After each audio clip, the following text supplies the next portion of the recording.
Yan. So, good day everyone.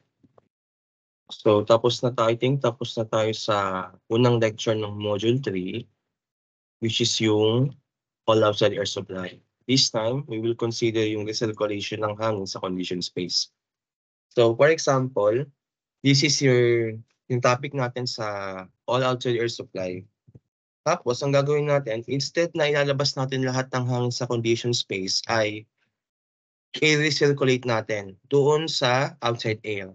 Ang purpose ng recirculation is that yung konting lamig na gain ng conditioned space ay kahit papaano ay palalamigin niya yung outside air. Para pagdating sa point 2, mas mababa na yung temperature ng outside air. At sa gayon ay yung condition unit ay mas mababa na yung load na palalamigin niya.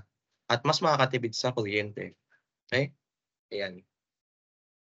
Yan lang naman ang pinagkaiba ng outside air sa recirculation. Okay? Although may reheater pa rin. Okay? Yan. So, from process 1 to 2, may air mixing na naganap. Process 2 to 3, that is cooling and dehumidifying process. And from sa cooling and dehumidifying, there is there is a heat transfer from air to the refrigerant. And then from 3 to 4, that is sensible heating. That is a constant specific humidity. And then from 4 to 5, that is heating and dehumidifying process. And then from 5 to 1, that is also air mixing. Okay? So kapag mag-mix tayo ng hangin, consider natin yung point sa 1, 5, and 2. So for example, from point 1, may tayong mass of outside air, i-mix natin with the mass of the circulated air para magkaroon ng mass of mixed air or conditioned air. By mass balance, M1 is equal to M5 plus M5 is equal to M2 kasi mass in is equal to mass out. Or in short, the mass of outside air plus the mass of the circulated air is the mass of conditioned air. Where M1 is the mass of outside air is the mass of the circulated air, and M2 or M sub C is the mass of air to be conditioned. So kung consider naman natin yung ating system sa cyclometric chart, at point 1, ito yung papasok yung outside air na may specific humidity at derived temperature at point 1. Tapos,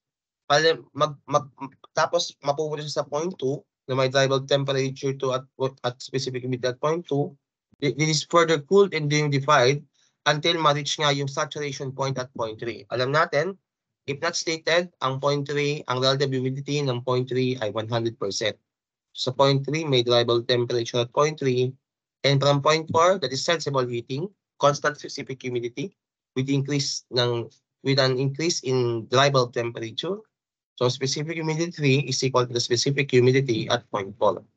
And then from point 4 to point 5, nagkaroon ng heating and dehumidifying. But there's a circulation. So sa from point 5, babalik siya sa point 2. Okay? So mix tayo ng 1 and 5 para makadating sa point 2. Okay? So ito yung ating problem. So problem 3.3. Allow mix to be air-conditioned with a sensible heat load of 36 kilowatts and a latent heat load of 10.2 kilowatts. The room is to be maintained at 26 degrees Celsius and 50% relative humidity. Outside air is at 32 C dry bulb and 24 degrees C wet bulb. The conditions air will enter the room at 19 degrees C. If 45% of the supply air is fresh air and the rest is circulated air, find the following. Ayan. So sige. So I think lipat tayo sa OneNote. Let me unshare first my screen. Then share ko naman sa OneNote. Okay?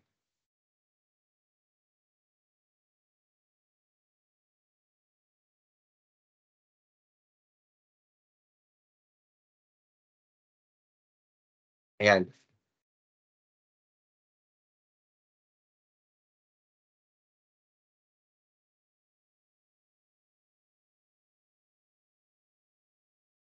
Ayan. So sige, solve tayo ng problem. So una, i-drawing muna natin yung system. So syempre, alam natin, solution. So gagawin ko una muna, drawing ko muna yung buong system. Point 1. Tapos, At this point, sa melting point X yan, may mixing, di ba? Tapos punta ka sa point 2.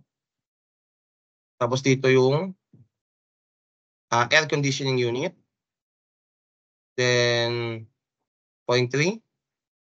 Tapos meron tayong reheater. Okay? Then, point 4. Tapos meron tayong fan. Then, point 4 pa rin yan. Tapos, meron tayong condition space. Condition space. Okay? Zoom natin konti. Ayan. Ayan. Tapos, syempre, magkakaroon ng recirculation ng hangin. So, from point 4, instead ay lalabas nga, punta sa point 5. This is point 5. Siyempre dito, pag lalabas ka rin yung kaunti, 0.5 din yan. Okay?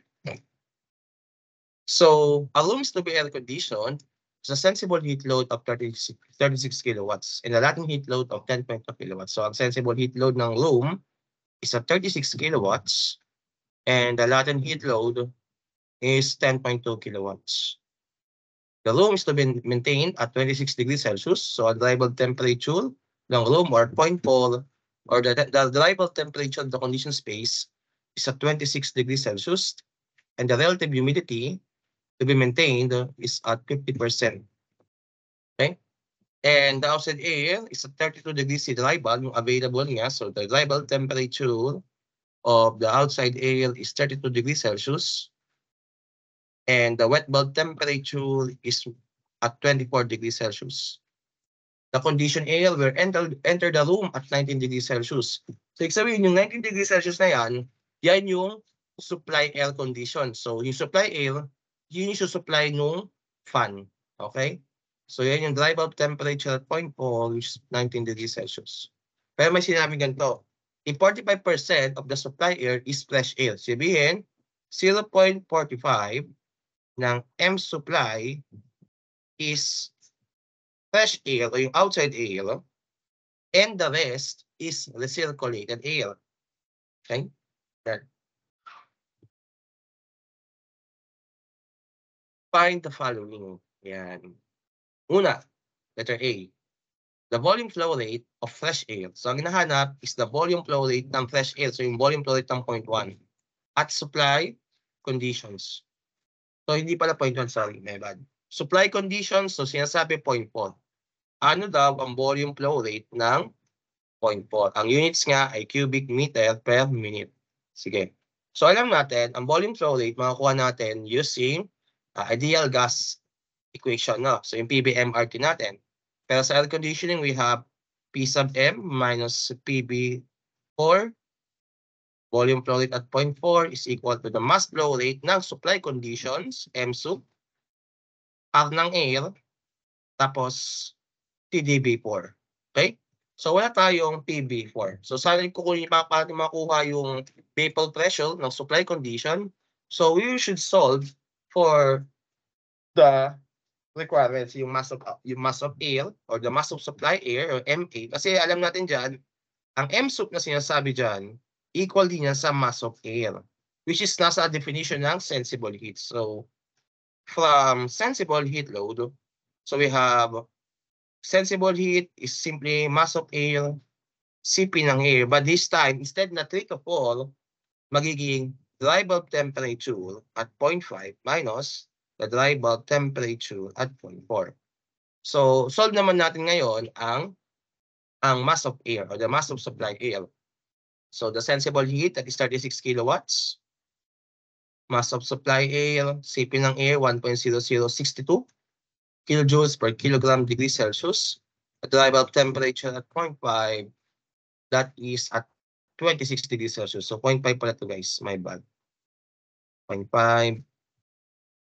Yun yung maintaining natin, 0.5. So, 26 degrees Celsius minus 19 degrees Celsius. So, shift solve natin. Ano ang mass of air?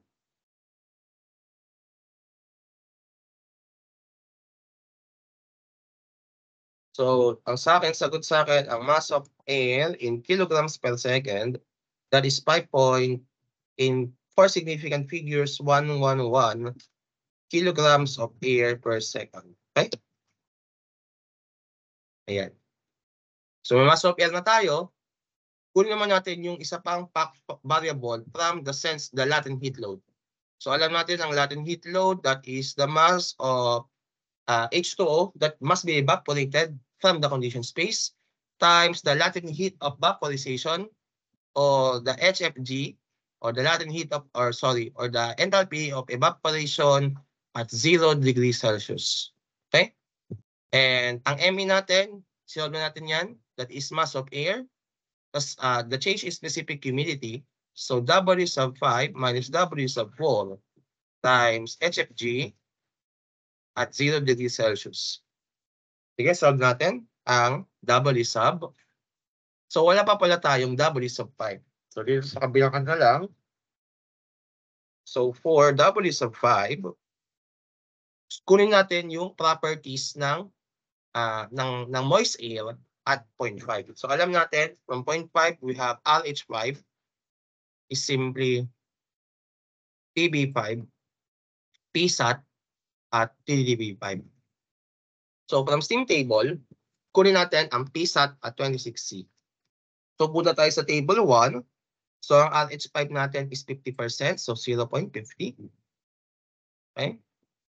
Tapos, ang PSAT at 26 degrees Celsius sa steam table is 3.363.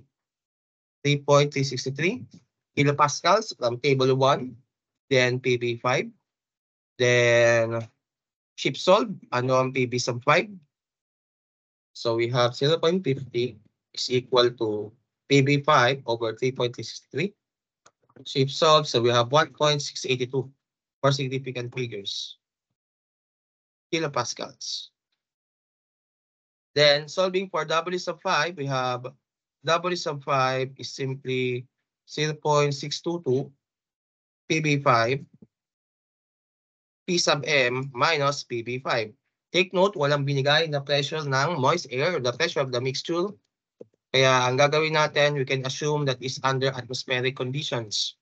So we have 0.622 times 1.682 kilopascal absolute over 101.325 atmospheric conditions minus 1.682 kilopascals.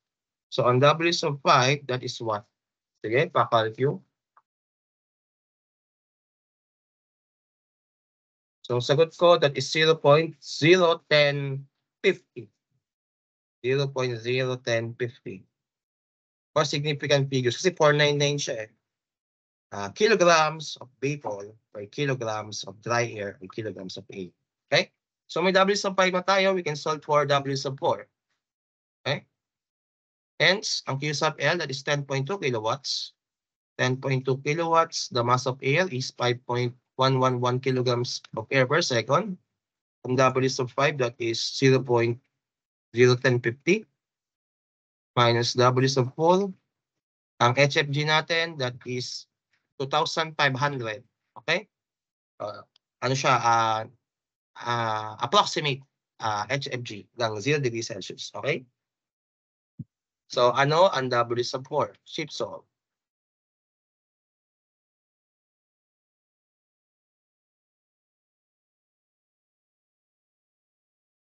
So, on W sub 4, that is 0.009,702.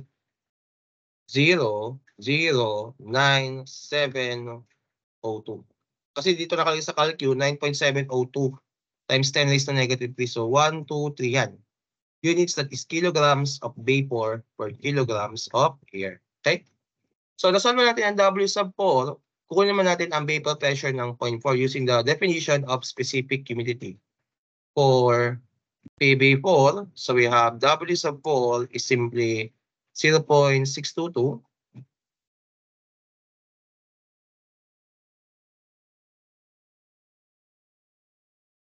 PB4 P sub M minus PB4. So we have 0.009702 is equal to 0.622. The vapor pressure at point 4, yan yung hinahanap. Tapos 101.325 minus the vapor pressure at point 4. So we can solve the vapor pressure at supply conditions. So you have 0.09702, 3.622x, 101.325 minus x. Shape solve. So 1.556. 556 kilopascal absolute. So solve na natin ang vapor pressure at point 4. May dry valve na tayo at point 4. So we can solve for the volume flow rate at point 4. Sige. So solve na natin. Hence, so we have ang P sub M natin, that is 101.325 kilopascals minus 1.556 kilopascals. Plus the volume flow rate at point 4. The mass of supply AL or the mass of AL is 5111. R ng AL, 0.28708. Table B1, B3, B2 by Fairs. Kilojoules per kilogram degree Kelvin. Degree Kelvin per Kelvin. And the dry bulb temperature at point 4, that is 19 degrees Celsius. But take note, kapag gagamitin natin yung equation of state na PBMRT, kailangan natin gawin tong absolute units. So i-add natin ito ng 273. 4 degrees Celsius. At kung Fahrenheit naman to, mag-add tayo ng 460. So we have 19 plus 273. Shape solve natin, ang volume flow at point 4 in cubic meter per second pa lang ito. Mga convert.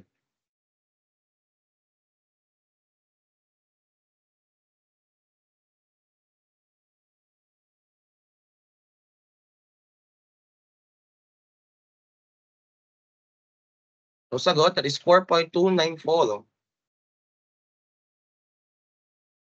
cubic meter per second. Let's convert natin 60 seconds to 1 minute. So yan. So ang volume flow rate at point 4 in cubic meter per minute is simply 294 times 60, 257.6. Or significant figures, cubic meter per minute. Yan na yung answer natin for letter A. Yan. Okay? Yan. So letter B naman, hinahanap naman natin yung tinatawag apparatus dew point. Yung ADPT. So take note, walang sinabi na cooling factor at the beginning of the problem. If walang sinabi, automatic yung point 3, syempre, from point 2 to point 3, palamigin siya ng, yan.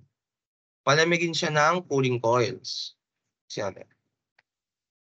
Yan. Syempre, may cooling coils dito. Dito naman sa reheater, since ang binanggit naman dito ay steam, so heating coils. Tapos ang laman ng heating coils ay steam, mainit na tubig. Dito naman sa cooling coils, refrigerant ang laman ng coil na yan. Tapos, at automatic, pag hindi binanggit sa problem, ang RH ng point 3 is simply 100%. But take note, nakuha natin yung W sub 4. And from the process 3 to 4, that is sensible heating, so constant specific humidity. Hence, so lagay natin letter B. Letter B, ano ang ADPT? O di ba alam natin yung definition ng cooling factor. So ang cooling factor is simply sa condition lang to. So we have dry bulb temperature at point 3 minus dry bulb temperature at point 2, dry bulb temperature at point 3 minus ADPT. Okay? If not stated sa problem, automatic, ang cooling factor is equal to 1 or 100%. If 1 ito, hence 1 is equal to the dry bulb temperature at point 3 minus dry bulb temperature at point 2. Sa baliktad pala, mas malamig si point 2 kasi point 3. My bad. So we have TDB2 minus TDB3. TDB2 minus ADPT. Yan. So we have 1 is equal to TdB2 minus TdB3, TdB2 minus AdPt. So we have TdB2 lipatan sa kabila minus AdPt is equal to TbDB2 minus the dry bulb temperature at point 3. At take note, magka-cancel yung dry bulb temperature at point 2. Kaya lumalabas talaga dyan, kung ano yung makuha mong dry bulb temperature at point 3, yun na rin yung apparatus dew point temperature. Okay? So, kung natin makuha yung dry bulb temperature at point 3. So, para natin makuha yan, we know that at that point, saturated na siya. So, alam natin, at point 3, ang relative humidity at point 3, that is 100%. But take note, from process 3 to 4, that is sensible heating, so W sub 3 is equal to W sub 4 is simply, solve natin sa problem natin kanina, solve natin ngayon. So we have 0.009702. 0.009702 kilograms of vapor per kilograms of air. Okay? Ayan. So, na-solve na rin natin yung vapor pressure nito. PV4, yan ang equal sa vapor pressure at point 3. Which is simply, yung solve natin kanina, that is what? 1.556 kilopascals.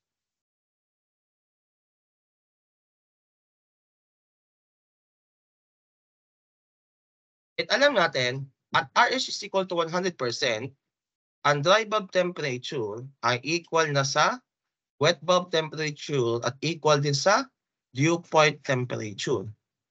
So, kunin na lang natin ang dew point temperature ng point 3. So, gamit tayo ng steam table from table 2, I think, table 2, steam table. So, hanapin natin yung 1 point ng hanapin natin yung table from table 2. Hanapin natin yung pressure na to, 1.556 kilopascal absolute using interpolation. So, we have this pressure, then the temperature. So, we have 1.5. Tapos, ang temperature nga is 13.03 saturated temperature. Inanap natin is 1.556 kilopascals. Yan ay dew point temperature at point 3.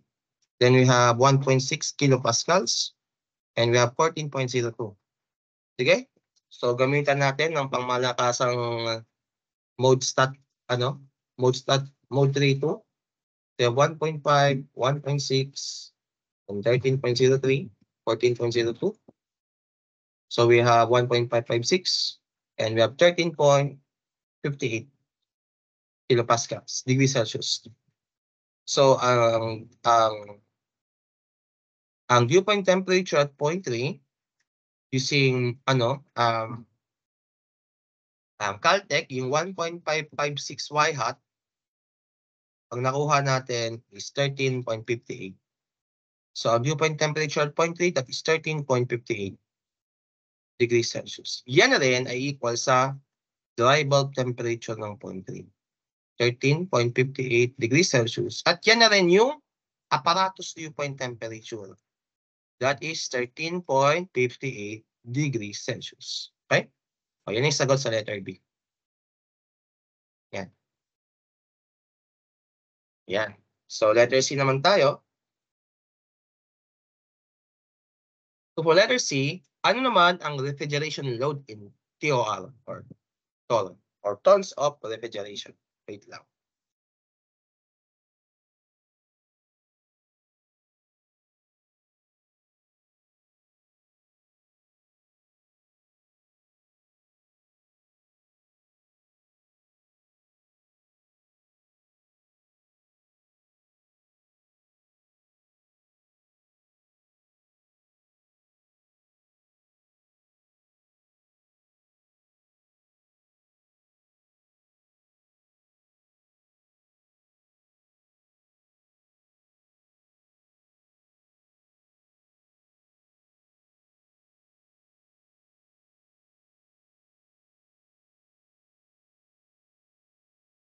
So, letter C, we are to discuss the refrigeration load in tons of refrigeration.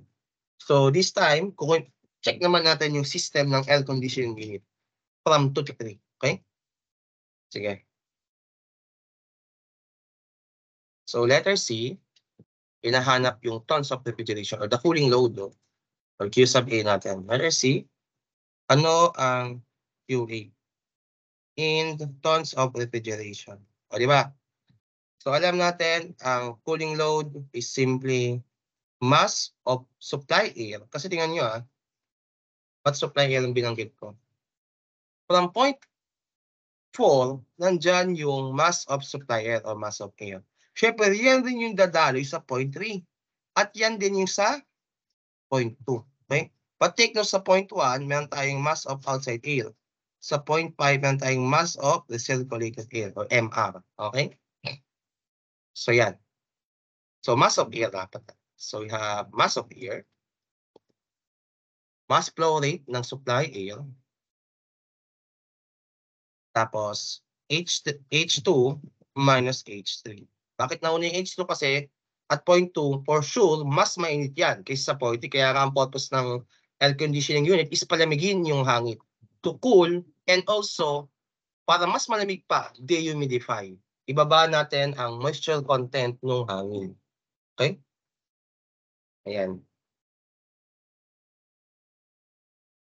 Sige.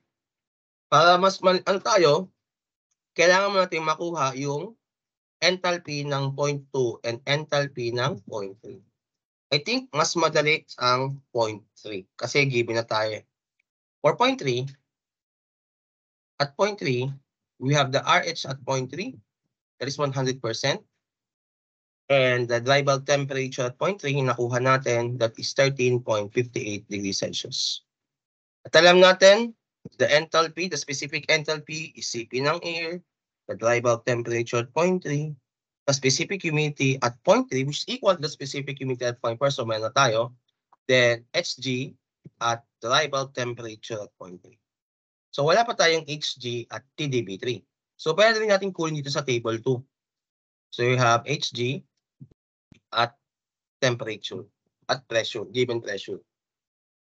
Hindi, pwede namang sa pwede namang kunin sa table 1. So from table 1, solve ka na dito.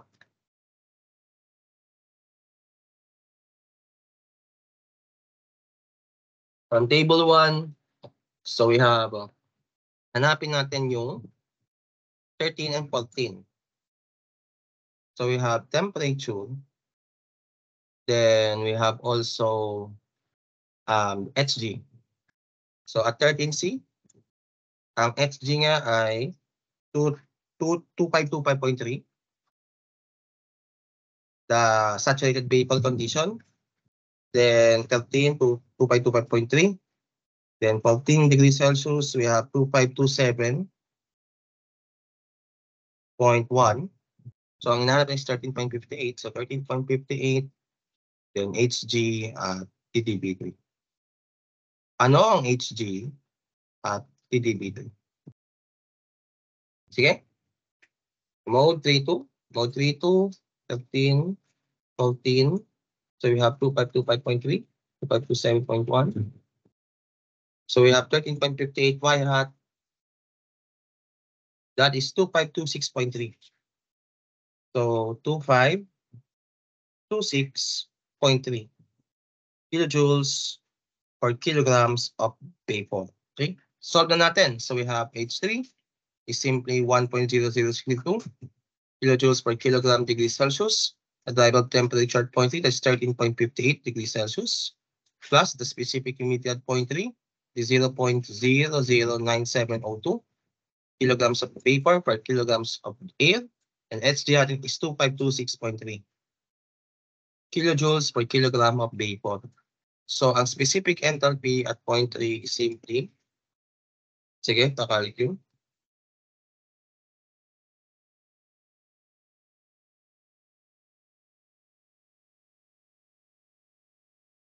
So that is 38.17 kilojoules per kilograms of air.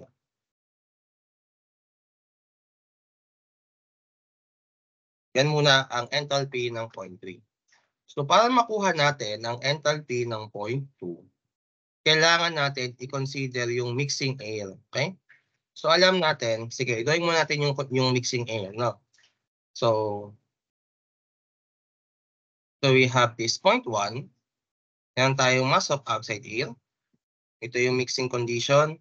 So we have 0.5, the mass of the circulated air, and then 0.2, the mass of air to be conditioned. Okay? But take note, the mass of air to be conditioned is also equal to the mass of supply air. So MA na rin yan. Okay? So by mass balance, mass in is equal to mass out. So the change of the mass of the system must be equal to 0. There is no change in mass since this is a steady state flow process. So pumasok yung mass of outside air, pumasok rin yung mass of the circulated air, paglabas is mass of supply air. But take note, sinabi dito na 45% of supply air condition is outside air. So we have 0.45 ng mass of air is the outside air plus mass of the circulated air is equal to the mass of air. Hence, ang mass of the circulated air is simply mass of air minus 0.45 ng mass of air or simply 0.55 or 55% ng mass of air. Yan yung i-recirculate. Okay? Yan. Yan yung sa mass balance. Kunin naman natin ang specific humidity ng 0.1 at ng 0.5. So sa 0.5 pair na tayo nakuha natin kanina. So 0.1 naman. At 0.1, kasi kaya natin kunin yung enthalpies. Kasi alam natin, pag energy balance natin yan through enthalpy, so we have energy in is equal to energy out. The change of energies of the system must be equal to 0. This is a steady state flow process. So you have the mass of outside air, enthalpy at 0.1, plus mass of the circulated air, small r lang gamitin natin, mass of the circulated air, enthalpy at 0.5, is equal to the mass of air, enthalpy at 0.2. Sige, ilagay natin. So 0.45 mass of air, enthalpy at 0.1, plus 0.55 mass of air, enthalpy at 0.5 is equal to the mass of air, enthalpy at 0.2. So magka-cancel yung mass of air. Kaya ang matitira dyan is that para ma-solve yung enthalpy at 0.2, so we have 0.45 enthalpy at 0.1 plus 0.55 enthalpy at 0.5 is equal to the enthalpy at 0.2. So isa-isay natin. At 0.1, ano ba ang state ng moist air? For the outside air condition, 32C and 24C wet bulb. So 34-24. So we have, sulat na natin. So we have the dry bulb temperature at 0.1 is 32 degrees Celsius. And the wet bulb temperature at 0.1, that is 24 degrees Celsius. Alam natin, enthalpy at 0.1, that is CP ng air. The dry bulb temperature at 0.1, the specific humidity at 0.1, Hg at TdB1.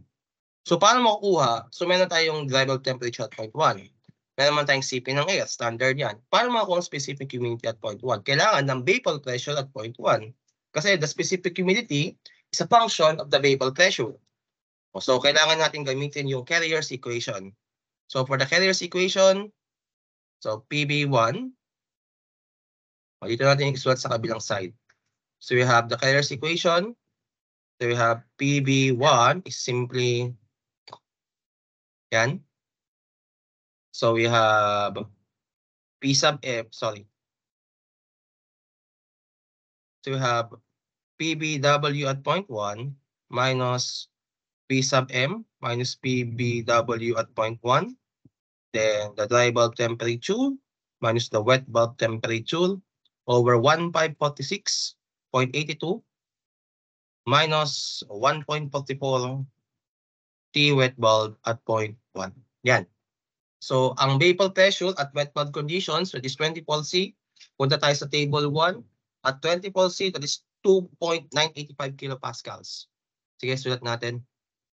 So, we have 2.985 kilopascals minus Ang P sub M natin, we have 101.325 kilopascals minus 2.985 kilopascals. The dry bulb temperature is 32 degrees Celsius. The wet bulb is 24 degrees Celsius. So minus yan. 1546.82 minus 1.44. The wet bulb temperature is 24 degrees Celsius. So ano ang vapor pressure at point 1? Sige, calcu. 2.985 minus 101.325 minus 2.985. 32 minus 24. 1546.82 minus 1.4424. So sagot is 2.465. 465 kilopascals. Okay? Absolute. Hence, ang specific humidity at point 1 is simply 0.622 PB1 P sub M minus PB1. So you have specific humidity at point 1 is simply 0.622, 2.465 kilopascal absolute. Then we have 101.325 minus 2.465 kilopascals. So specific humidity at point 1 is simply 0.622, 2.465, 101.325 minus 2.465. Ang sagot, that is 0.01551 kilograms of vapor per kilograms of air. Kung specific humidity at point 1 na tayo, masasolve na natin ang enthalpy at point 1. So we have enthalpy at point 1 is 1.0062 kilojoules per kilogram degrees Celsius. The dry bulb temperature is 32 degrees Celsius. I-neglect ko na yung units kasi magkakapareho naman. Plus specific humidity, that is 0.01551. Ang Hg at 32 degrees Celsius from table 1. So we have at 32C, we have 2559.9. Sa steam table ko, yan, kilojoules per kilogram. So enthalpy at point 1 is simply 1.062, 32 plus 0.01551, 2559.9. So we have 71.90 kilojoules per kilogram of air. So at 0.5 naman, kukunin naman natin ang enthalpy at 0.5. Alam natin sa 0.5, ang maintaining dry bulb temperature natin is simply 26 degrees Celsius. Tama ba? And RH5 is 50%. Kasi sa mga standard air conditioning rooms, according kay Ashley, ang standard temperature talaga ng mga kwarto, ng mga simpleng kwarto is at 24 to 27 Celsius. Tapos ang relative humidity is ranging from 50% to 60%. Yun yung air comfort or comfort conditions ng isang conditioned space. So tama, 26C. Maintain siya 26C and 50% RH. So we have enthalpy at 0.5.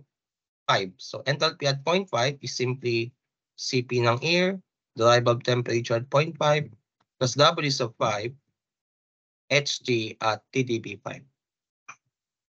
So ang Cp ng air, we have 1.0062 kilojoules per kilogram degrees Celsius. The dry bulb temperature at 0.5, that is 26 degrees Celsius. Ano ang W sub 5? Tingnan natin sa ano? Sa ating taas. So ang W sub 5, that is 0.01050.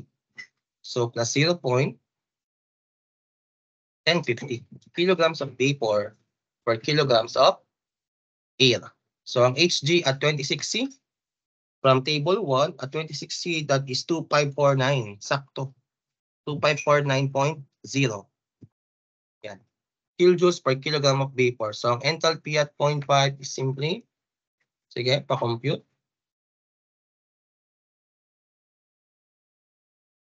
That is 52.93. For significant figures. Kilojoules per kilogram of air. Okay? So hence, masasolve na natin ang enthalpy at point 2. For H2, we have 0.45 ng enthalpy at point 1. Kopyahin ko lang na 0.55. Enthalpy ng point 5 is equal to the enthalpy at point 2. 0.45 times 71.90 kasi mixing air to eh. Plus 0.55 times 52.93 is equal to the enthalpy at point. So, ang enthalpy ng point 2 is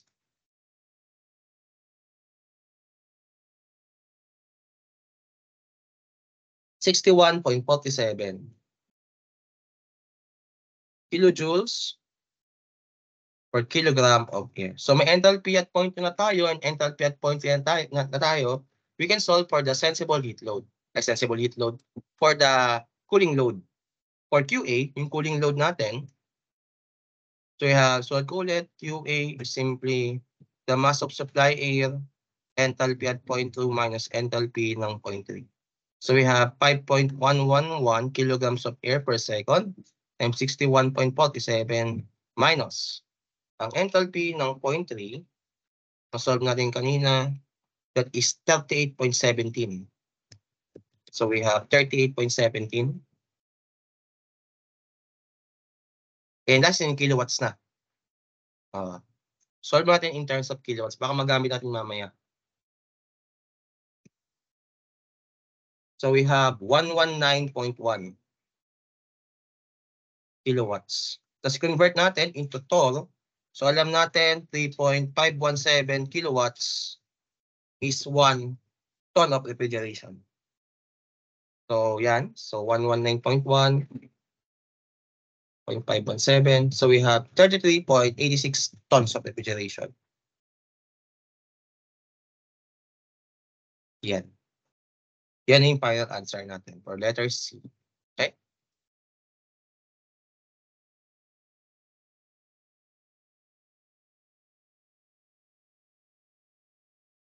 Yan.